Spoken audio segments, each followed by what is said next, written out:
Okay, here we go. Bum ba bum ba bum bum bum bum bum bum bum. Yeah, I like it. Okay, wait. Let me. I have the cat down there. Let me shut this. Go with this.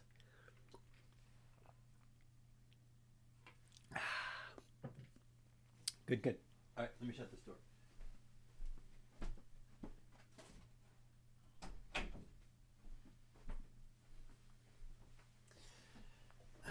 Got the cat down there. Hey, you're hungry? You toss your food in the microwave. You press a few buttons. Nothing happens. You try again, too many buttons, unclear label, no feedback. Finally, you just hit popcorn and hope for the best. Sound familiar? Maybe you're at an Airbnb, you've never seen this microwave before, you're at a friend's house, and they're like, yeah, just microwave it, you throw it in there. You have no idea what button to hit. Happens to me quite a bit. Hey, why is something as simple as heating food so frustrating? And it can be. We've all been there before. Today, I'm breaking down the baffling world of microwave interfaces, but really going into depth of just interfaces and you as a consumer, you are overbuying and what to do about it. But we're going to use the microwave kind of as the example, the jump off point as we talk about it today. Talk about why interfaces like complicated interfaces on a microwave are so terrible, how they got that way, and what a well-designed microwave should actually look like. But again, we're going to talk about you as a consumer, if you're not a designer and you're listening to this, what you can do to be a better consumer, save money, and actually get something with an interface that isn't super complicated, because most of us are overbuying and it's designed that way. But we'll talk about that. Welcome to the hidden side of design. This is the podcast that uncovers everyday design failures and explores how they could be better. I'm Sean, a designer obsessed with making life easier through better design. If you've ever struggled with a microwave, you are not alone. If you've ever struggled with the interface on an overcomplicated camera, or even a smartwatch, or with a phone, or the dash of a car, or even something as simple as a shower, right? Okay, you're not alone. So let's dive into this. Let's talk about the microwave first. So the microwave started in the 40s and 50s. It was originally developed for radar technology. Microwaves were industrial tools before becoming household appliances, which was a lot of stuff developed back then. And of course, the lore, the myth of the entire thing was that a researcher, a scientist, was walking by where microwaves were happening. He had a chocolate in his pocket and the chocolate melted. He, through research, found out that, oh, it was the microwaves that melted it. How can we use this in household items? Okay. Is there truth to that? I'm not sure. If you want to research it and find out if it's true, go for it. I didn't. But that's the myth. That's the lore, which really added to the early models being in the 60s and 70s when it started to become a household item. Is you have the space race going on. You have this technology that you can't see. It's just something invisible that's heating up your food. And then you have this myth and this lore connected to it that may have been invented by an ad man for an advertisement. Who knows? Right? That's this exciting thing. We can have it in our house. And it also freed up housewives, because you're marketing to a lot of housewives then. Right? We're coming out of the 50s into the 60s and 70s. We're starting to get a few more women in the workplace, but there's still quite a few at home. Now it frees them up to allow them and the family to have dinner when they want to have it. And when the husband comes home, you can just throw his food in the microwave, mix him a drink while that's heating up, and he has it pretty quickly. Okay, that's another allure to the early models of microwaves. It was this thing that got introduced to the home, and they quickly were adopted. And this is why. Because advertisements were putting this emotion into it, which is what ads do, which is part of over-consuming, which we're going to talk about as well. Like, you have to take the emotion out of it. And with empathic design, which is what I love to talk about and what this podcast is, a lot of it is about, is with empathic design, you need to have that emotion in the design to make it a good design, but not an emotion that is manipulating people. And that's where advertising comes in. And the emotion felt through advertising is manipulative.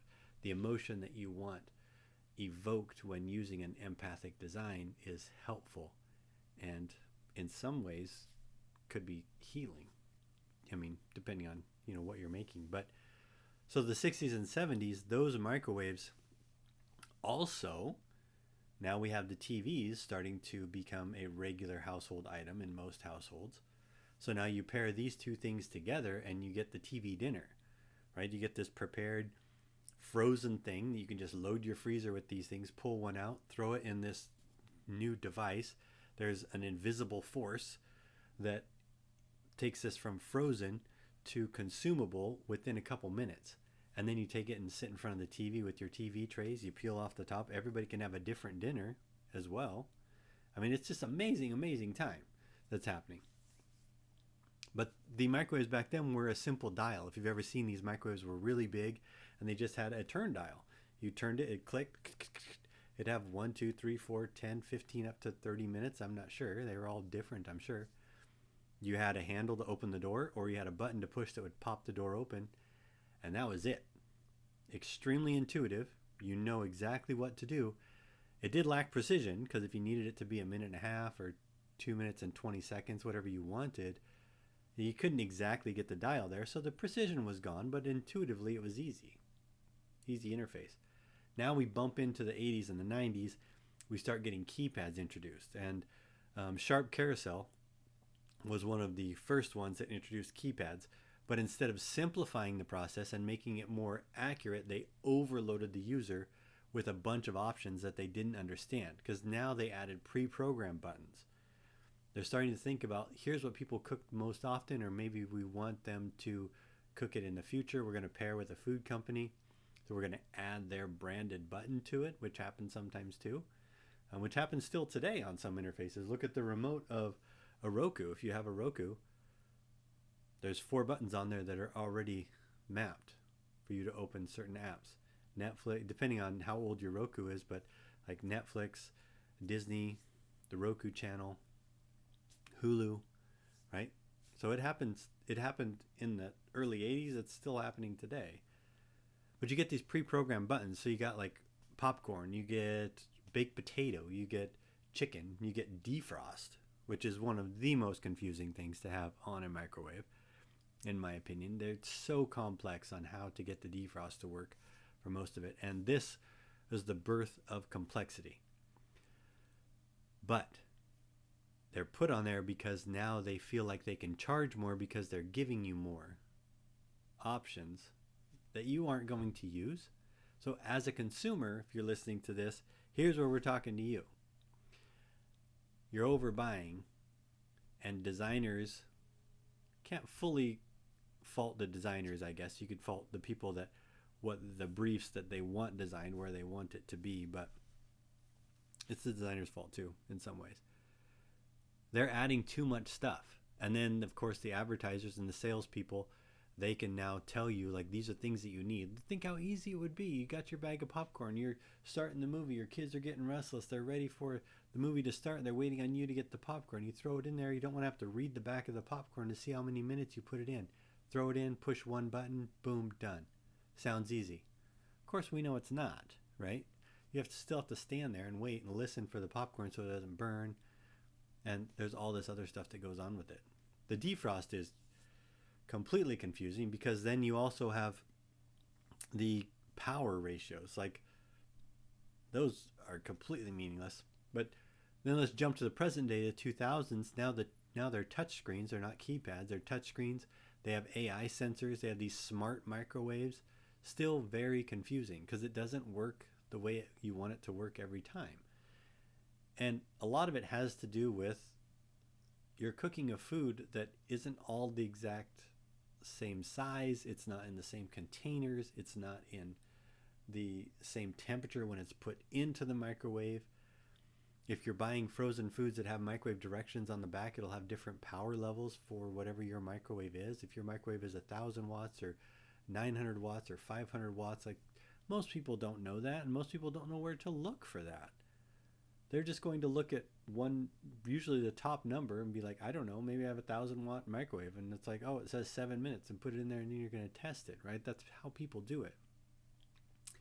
Well, why are the interfaces so bad though? It's the interfaces are bad because they're trying to put too much stuff in there that people aren't going to use. And this is where it's the designer's fault, but as a consumer, it can help you think about this, but sometimes our options aren't even available. But as a designer, if you are in this, then I would urge you to stress to the people that are asking for the designs is, how can we simplify this but still make it really good? Like, this comes down to studying your users. What do they actually use?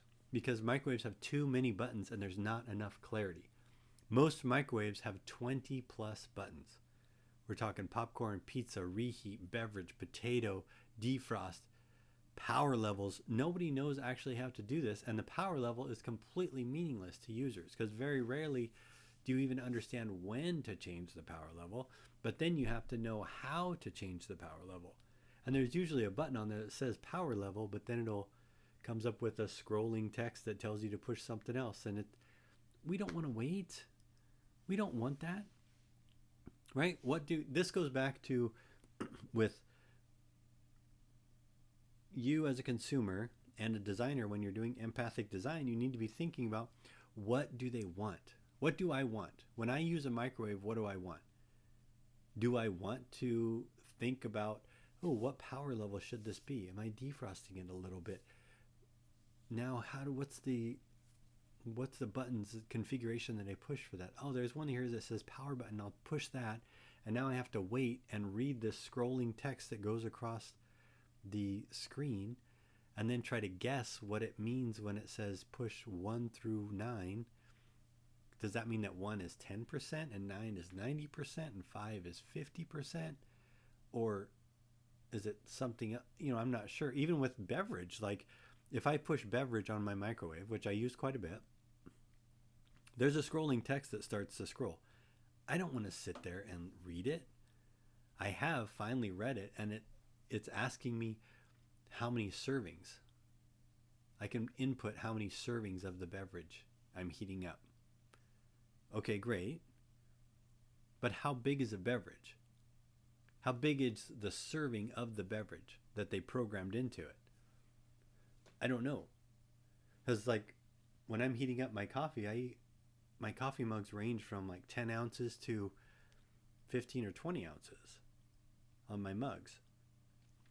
Which one do I have? I don't know. And I'm not going to test it out. I don't care. Because what I want a warm beverage. I want warm food. I want my popcorn to be done, right? I want this lunch that I'm heating up from the leftovers from dinner last night. I just want it heated up to a level that isn't completely cold. That's all I care about. And a study found that 95% of users just use the add 30 seconds button because the UI is just way too confusing. Nothing else makes sense. If it's your microwave, you might understand a little bit more that maybe there's a section of like 1 through 6 that are instantly those minutes. So if you know you want a couple minutes, I might just throw it in and hit 2 because that automatically starts it with 2 minutes to go, and then I check it. It's what do you want? My favorite example is buying drill bits. Like, I don't collect drill bits. I don't want drill bits. I don't care if I have drill bits. I want the hole that the drill bit makes. That's where this comes in with the overbuying, and that's what I'm getting at when I'm talking about how we don't have to add so much stuff into it as a designer because they don't need it. Just because you can do it doesn't mean you should do it. And this isn't a new thing. And a lot of this has to do with stakeholders, and it has to do with advertisers, that we can charge more if we put more into it. Watches, I mean, look at smartwatches and all the things that smartwatches can do. And now if you own a smartwatch, think about what you actually do with your smartwatch. Hey, I have a smartwatch. It's a hybrid smartwatch. It's not one that is fully digital. I can change the background. I can check my email and my text messages and answer calls and browse the web and do all that stuff. Why? Because I knew I would not use it for that. It's uncomfortable to use it for that. It's not user friendly. My fingers are very big. I have large hands and large fingers. It doesn't work. I knew it wouldn't, so I've never purchased one, because being a savvy consumer and a designer, I knew it wasn't going to work, and I would be overpaying for a bunch of stuff that I did not need and I wouldn't use. So the watch that I have, which has actually been discontinued because most people don't buy them, which is unfortunate, it's a hybrid. So it has a analog face, and then it also connects to my phone, where it just alerts me if there is a message. So I can read the message on there. I can't respond to it. I can read the message. It'll tell me when an incoming call is coming in, and I can control my music from it. I can go forward, backward, change the volume, and that's it. That's all I need. That's all I want. I just wanted something I could disconnect from my phone enough to know that, oh, I got a message. Do I want to go to my phone to reply to this message or not, or somebody's calling, right? That's being a savvy consumer, not overbuying. But advertisers will try to sell you, and they've done it for years. In the 60s, I love to browse old magazines, and I love to look at old ads. And I came across this ad just the other day of a watch. And that's why I'm talking about smartwatches. But what do you need your watch to do, really? Tell you what the time is. Really, beyond that, we're just getting extras. Okay? How often do I use my watch as a stopwatch or as a countdown? Like, I don't even really need those things, but the options are usually there. Well, this ad had a list of all the occupations that use this watch. This watch would be great for. And it was all occupations that the men that were seeing this ad don't do. You know they don't do. They're going to their office job. They're going to sell shoes or sell cars, or they're hitting the road to sell encyclopedias, right? But these are all things that they wish they would do, like, be a spy, be an espionage, or be an aviator, or be a deep sea diver, or be a sea captain, or like all these very romanticized things would use this watch. You need this watch for that. You don't. They're overbuying. So it's an emotional thing. It happens with microwaves too, so there's too much. So the other thing with the microwave design, and something you have to think about as a consumer, is the layout intuitive? So as I looked at smartwatches and I thought, would I use this? Those also have unintuitive layouts. The layouts can completely change. It can be a circle you can scroll through on the side to change it. So the placement is inconsistent across brands. Sometimes start is on the left, sometimes it's on the right when we're talking about microwave design. Number pads often resemble the old school telephones rather than modern interfaces. Might be flipped over. You might have the one at the top. Sometimes you have the one at the bottom, and it counts that way, right? There's nothing. It's like the Wild West out there. Like whatever the person who designed it or had the final say in the design thought was best. So some microwaves require you to enter the power level before the time. Others do the reverse. There's no standardization. Some don't need you to put the power level in. Some you can just hit a button and it starts. Other ones you have to input time and then set the time. They're all completely different. And that leads to people being completely confused with it and then just going to the quick, like, I'm just hitting 30 seconds, right? And the lack of feedback and poor visibility. So most microwaves don't give clear signals when buttons are pressed. Now, again, I'm talking microwaves, but you can apply this to anything that would have this. Like, think about when you're on a website and you hit a button and nothing happens. There's no visual feedback for that, right? There needs to be a wheel needs to come up and start scrolling. There needs to be something. The button needs to change color. There needs to be something visual, not really auditory. You can do auditory as well because some people might have their volume on, but most people, I think, probably scroll without volume.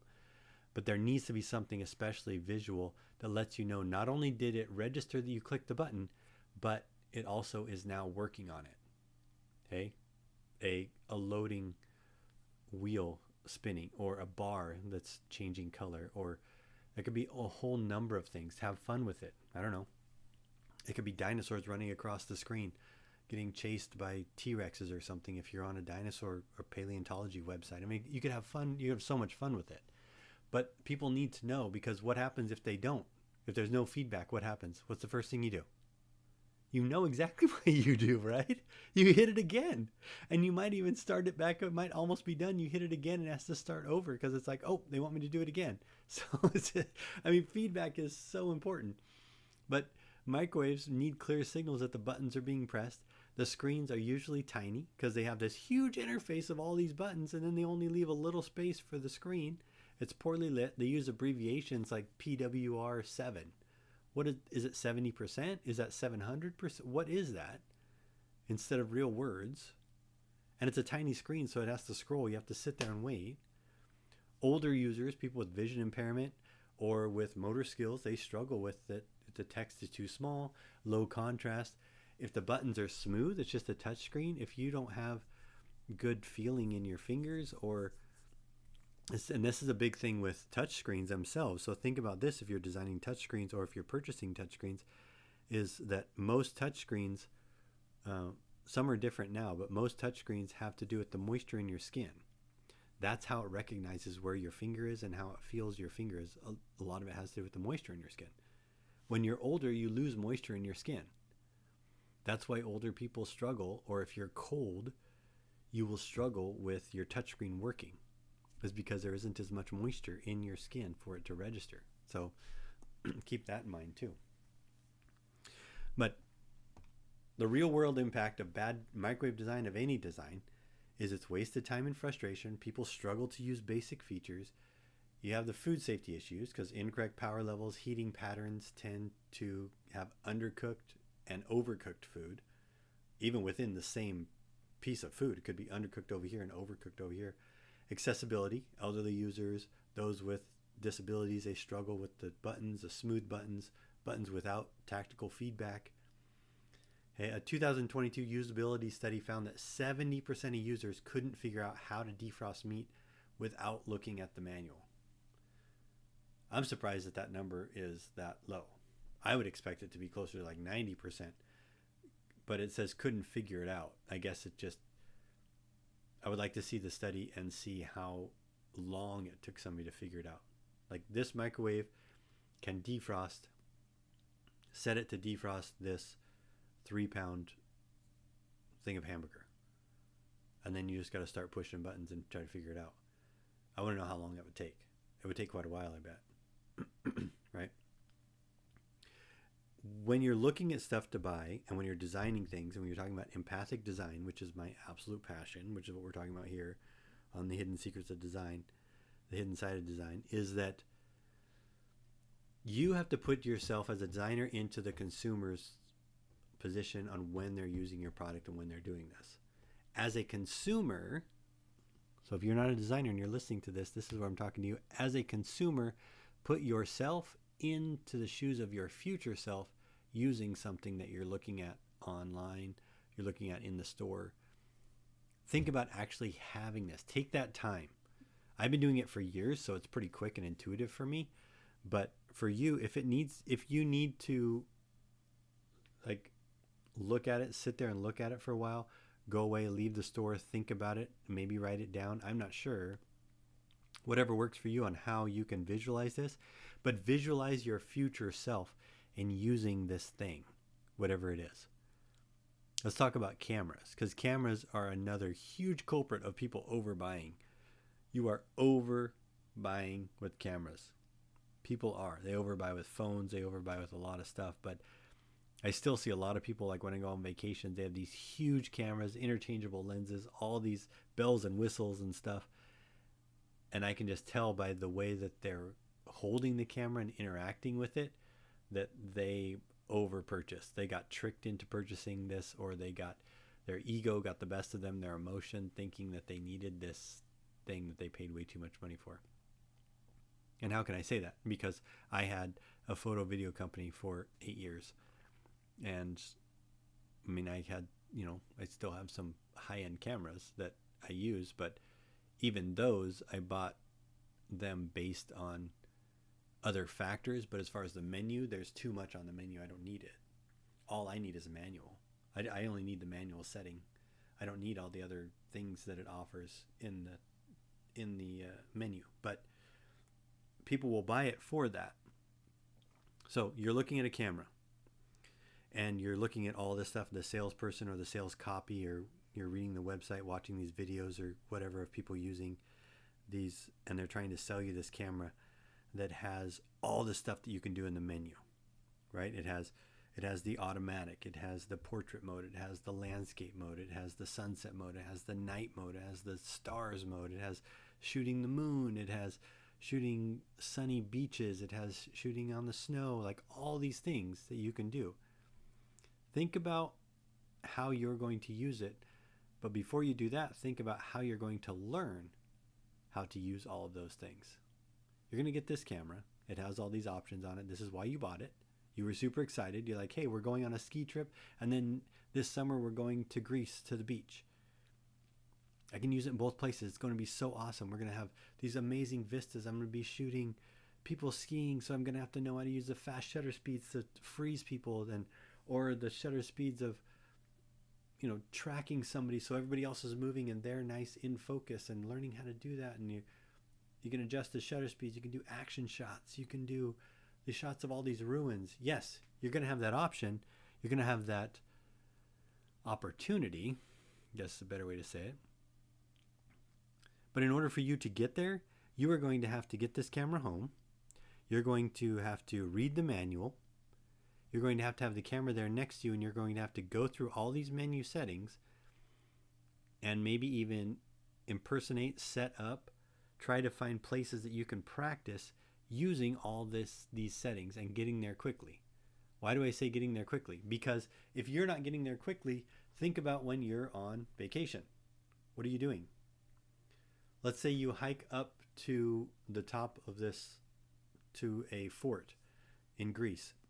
You hike up all these stairs, you get up there, beautiful vista out over the ocean. You can see some ruins. It's beautiful, it's gorgeous. And you think to yourself, oh yeah, this camera has the perfect setting for this. It's like landscape and it's getting sunset. So I need sunset landscape menu setting. It's late in the evening, everybody's hot, everybody's tired, you're thirsty, you want to get back to start having dinner pretty soon. Maybe the bus is waiting for you. Your kid is starting to have a meltdown because they're hot and cranky. They haven't had a nap. You're on vacation. You don't have the manual with you. Are you going to know how to get to that menu? Are you going to know how to quickly get there, take the shot? It's going to be perfect? No. You're going to flip it to automatic. You're going to take the shot. You're going to fix it in post or hope you got what you needed. Right? Maybe you take 2 or 3 photos of the exact same thing. You're going to look at the back. Looks good to me. Let's go. All that stuff you bought, not there. Why? Because 1, you probably don't need it. And 2 is that you didn't practice with it. You're not going to practice. We're not going to get it home and practice. We're going to say, oh, I need action shots. I'm going to go to the football game, or I'm going to go just stand by the side of the road and practice shooting cars that go by to try to get an action shot, keep this car in focus and everything else is blurry so it looks like the car is going really fast. I'm not going to practice that. Unless it's your business to do that, you're not going to do that. You have to be honest with yourself before you buy, right? I mean, that's why we overbuy. We get caught up emotionally. We get caught up in this what if. They're like, oh yes, I've seen these shots and they're going to be beautiful and I can learn how to do that. Most of the shots you're trying to emulate are people that have been doing it for decades, and that is their job, right? We just want something to remember, okay? Emotion. That's what causes you to overbuy. Microwaves are not any different. They add way too many options to that. The problem with a lot of this stuff is that in order for you to get the high end, the stuff that you actually do need, like with me and my cameras, for example, if I want the high megapixel and I want the shooting in 4K and the video options, all that other menu stuff is in there already. Like there are a few, you get into like the super, super high end professional cameras, they don't have any or the menu part. But the stuff that I could afford was all this other stuff is there, and I know I'm paying for it that I never even touch it. And that's frustrating to me.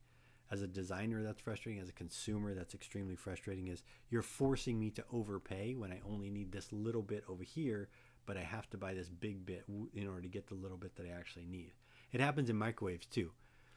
But how could they be designed better? I mean, all interfaces, that's what we're getting at. And you can kind of hear it in what I'm talking about. And as a consumer, you putting yourself into your future self and what am I going to feel like and what do I want out of this thing will help to save you so much money. And you can find companies out there that make like a simplified interface. Do I need interchangeable lenses? Will a point and shoot that I just throw in my pocket but has optical zoom, is that better? You might not look as great. You might not be able to brag about your camera, but who cares? What do you want? You want good pictures that you can share and that you can remember. That's what you're looking for. You're not looking for this horrible picture that you're like, oh yeah, but I had this high-end camera and I just didn't know how to use it, right? So how can microwaves be designed better? And really everything. Simplify the interface. Make it intuitive, make it simple. Reduce the number of buttons to the essential functions. What do we need? Time, maybe power, start, stop. That's it. You might not even need power to change the power. You need power to turn it on or off, I guess, start and stop. But all we really need is time and start and stop. That's it. And add 30 seconds. Hey, we use icons and intuitive labels instead of meaningless abbreviations. Okay. There's never going to be a centralized thing of saying this is what it has to be on microwaves. That's not going to happen. We know that's not going to happen, but it would be nice. But think of what is an icon that people recognize with power. Think of the icon people recognize for things that you would want in a simplified interface on a microwave. Don't try to reinvent it. Don't be fancy. Because then you have to teach people, and now that becomes complicated again. That's not where we are. Simplify. We're not going to win design awards and be known as this amazing microwave designer because we came up with a different icon that nobody knew anything about and then they had to learn about it. Use an icon people know. Hey, standardize the controls, a universal format for setting time and power. Just like all cars have a gas pedal on the right in the US. Like, think about the standardized things that people are used to. Use a standard 10 key. People have been using 10 keys for eons. Ever since it was, with the 1 at the bottom, you got the 5 in the middle. So it goes 1, 2, 3, 4, 5, 6, 7, 8, 9. Like, use the standard 10 key. Use that interface. We're used to that. Okay? Don't reinvent anything. You want it to be simple. Because I think sometimes designers get too caught up in like, how can I make this super not intuitive? How can I make this super interesting? And their ego as a designer gets in the way. That happens a lot, and that's something you're going to hear on this podcast a lot is with empathic design, designers do not let your ego get in the way. Your ego is what is keeping your design from being empathic. You're not trying to reinvent anything. Sometimes something major has to happen that is a complete shift in the way something is done or interfaced with, and it will be for the betterment of everybody in the end, and that's awesome. An example that comes to mind right now is zip codes. When zip codes were introduced, we didn't use zip codes before, and then all of a sudden the US wanted to start using zip codes. Did they just not use zip codes because they're like, well, we have to learn that and that's not what people are used to? Or did they just throw it in there and be like, you got to use zip codes, good luck? No, they brought people along. When you introduce something that is new and novel, but you know it's going to be for the betterment of everybody using your product or using the design, you have to bring them along with you. What I mean by that is you have to teach them. Look up the history of zip codes in the US and you'll see that there were entire news programs dedicated to it. There were jingles. There were things up in post office where it gave very quick, concise, and precise ways to use a zip code. What a zip code is. What each of those numbers mean, which a lot of us, not none of us because I do, but a lot of us don't understand why there are the numbers that there are, just like routing numbers on a check or a checking account, right? They all have meaning. It's not just a random thing. They all have meaning. And when they introduced zip codes, there were jingles. There was a mascot. It was Zippy.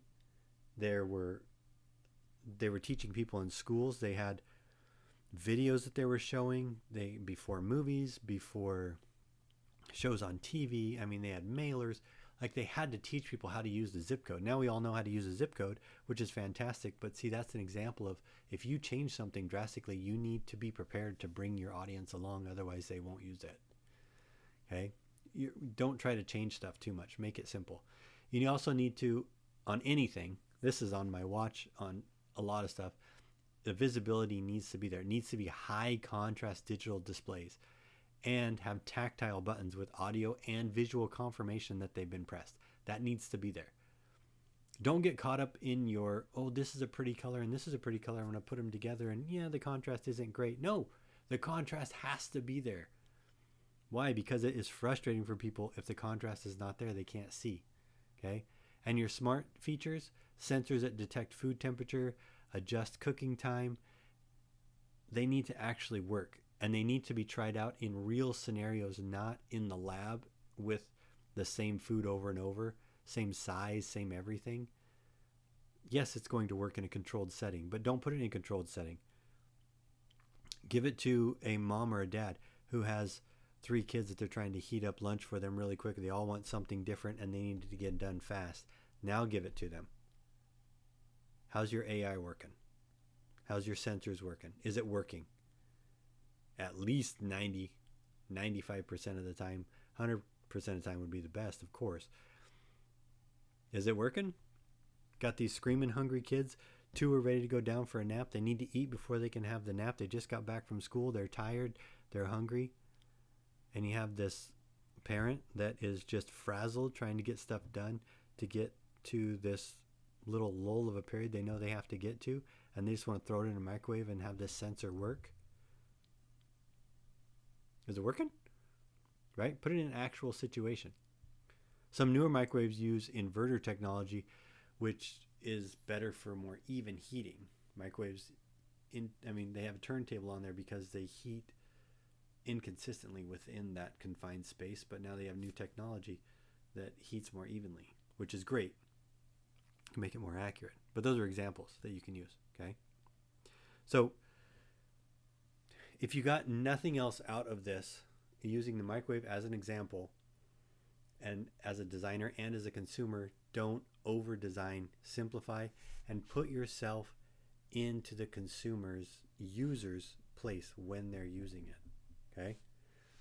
That's an important thing about design. It's an important thing about consumer. You'll save a lot of money because there's many times I'll see something will be purchased even here.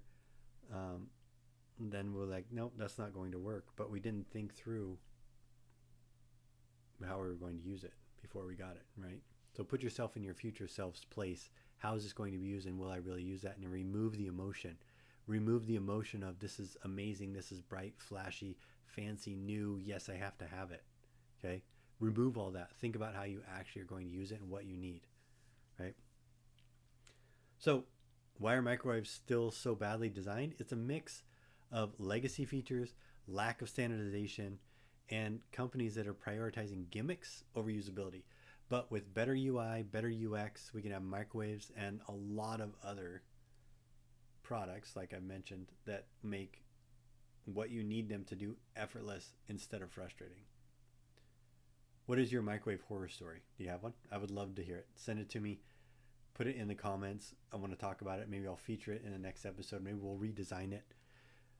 This is a podcast, but it also is a video. So if you want to watch me talking about it, that's great. If you want to sign up for my newsletter, that is through Substack. That's also available in the show notes. I'm so glad you're here and you're listening to this. If you like this breakdown, subscribe to The Hidden Side of Design for more deep dives in everyday designs that shape our lives, for better, for worse. Share this podcast. Listen to it a bunch. I'm Sean. I'm glad you're here. Thank you.